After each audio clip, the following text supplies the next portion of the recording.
चांदवड सोमवार पेठेतील भगवती स्टीलचे मालक दत्ता गांगुर्डे यांच्या दुकानात चांदवड येथील ज्येष्ठ गुरु यांच्यासोबत एक अनोळखी व्यक्ती दुकानात आली व मी चांदवडचा नवीन तहसीलदार आहे व 1 तारखेला रुजू होणार आहे व लग्नासाठी खरेदी करायची आहे असे बोलून तब्बल 25,000 रुपयांचे भांडे व रोख स्वरूपात 10,000 रुपये असा एकूण 35,000 रुपये विश्वास संपादन करून घेतले व माझे नातेवाईक येत आहेत असे खोटे बोलून मला अजून कपडे खरेदी करायचे आहे असे बोलून समोरील सुनील कोकणे यांच्या दुकानात गेले। तेथेही मी चांदवडचा नवीन तहसीलदार आहे व सोबत चांदवडचे ज्येष्ठ गुरु असल्यामुळे त्यांनीही त्यांच्यावर विश्वास ठेवून तब्बल 30,000 रुपये किमतीचे पैठणी व ड्रेस मटेरियल दिले। त्या अनोळखी व्यक्तीने गुरूंच्या घरी कपडे दाखवायचे आहे असे बोलून दुकानातून पळ काढत फरार झाला। थोड्या वेळाने भगवती स्टीलचे दत्ता गांगुर्डे यांनी सुनील कोकणे यांच्याकडे चौकशी केली असता नकली तहसीलदार असल्याची जाणीव होताच आपल्याला लुटल्याचा प्रकार लक्षात आला व तात्काळ चांदवड पोलीस स्टेशनचे संपर्क साधून संबंधित अनोळखी व्यक्तीविरोधात तक्रार दाखल केली आहे। दत्ता अरविंद गांगुर्डे, माझं चांदवड येथील भगवती स्टील या नावाने दुकान।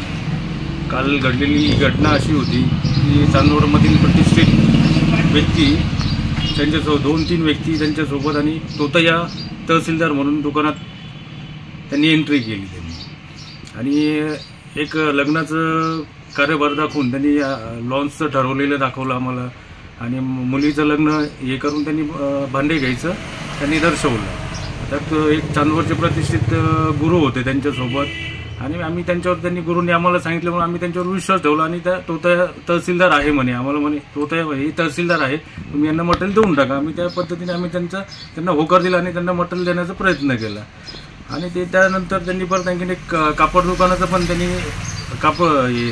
कापड पण घ्यायचं असं या संदर्भात त्यांनी दर्शवलं। तिथे माझ्या समोरच एक सुनील कोकणे कापड दुकान, मग तिथं जाऊन त्यांनी 30,000ची खरेदी केली आणि माझ्याकडे 25,000चं मटेरियल घेतलं त्यांनी लग्नाचं आम्ही। नंतर मग त्यांनी परत आणखीन आचार्याला पैसे द्यायचे या नावाने माझ्याकडून 10,000 रुपये त्यांनी रोख कॅशमध्ये त्यांनी घेतले पाहिजे असं माझ्याकडे माझी 35,000ची फसवणूक केली त्यांनी।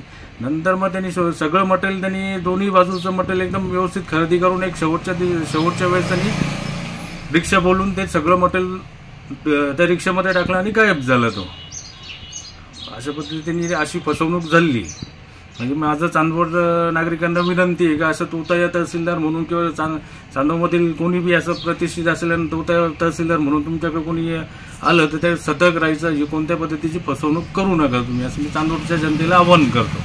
तुम्ही फसवणुकीबद्दल काही केलंय पोलीस स्टेशनला कळवलं? काल आम्ही गुन्हा नोंदवला आहे पोलीस स्टेशनला।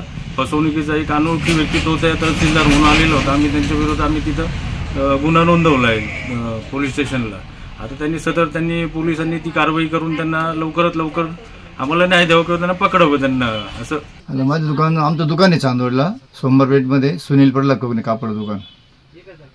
साधारण काल 12 तारखेला दुपारी 2च्या दरम्यान अरुण गुरु दीक्षित आले आमच्याकडे एक व्यक्तीला घेऊन, म्हणजे हे तहसीलदार आहे म्हणे, चांदवडला येणार 1 तारखेला, आता रुजू होणार आहे म्हणे कुलकर्णी सरांच्या जागेवर, यांना कपडे द्या म्हणे, काय लागेल ते आमची ओळख आहे म्हणे। आम्ही त्यांना सर्व साड्या पातळ दाखवले, त्यांनी घेतले, भारी भारी साड्या घेतल्या त्यांनी, पैठणे वगैरे रेमंडचे ड्रेस फाडले आणि सर्व एकंदर 30,000 रुपये बिल झालं।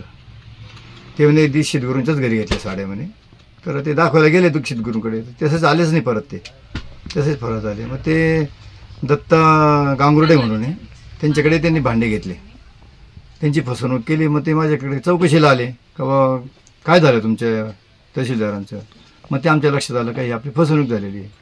मग आम्ही चांदवडला पोलीस स्टेशनला कंप्लेंट दिलेली आहे। दैनिक भ्रमर, नाशिक।